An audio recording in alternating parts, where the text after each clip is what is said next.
Network News. Colonial Network News. Ed Roach, how are you, Mr. Bell? Okay, nice to see you. Do you have any comments following the debate? Well, I thought it was actually more civil than many of the debates back then. More what, sorry? More civil. That More civil. The two gentlemen actually agreed on a lot of things, although there is still the main question to be decided, really on both sides, is that balance between liberty and order.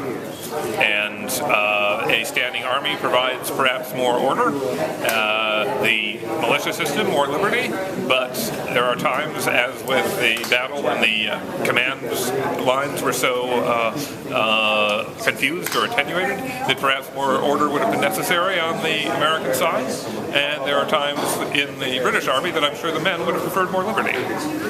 It seems that Colonel O'Shaughnessy frequently offered olive branches. He was attempting to be the diplomat.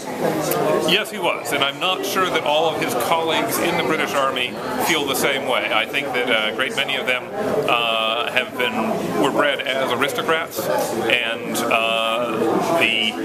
there was also more of a looking down on the colonials as provincials, and not as equals within the British Empire for natural reasons.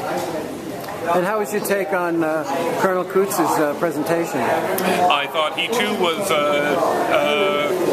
being fairly conciliatory, that many of his colleagues were probably much more worried about British corruption, British treachery, possibly not going up all the way to the king, but I'm sure that they felt that the local royal officials, some members of the army and the parliament were corrupt, and that was the cause of all the problems. So naturally they would have, though people of that belief in New England would have not been as eager to compromise. Well, thank you so much for your observations. Thank you.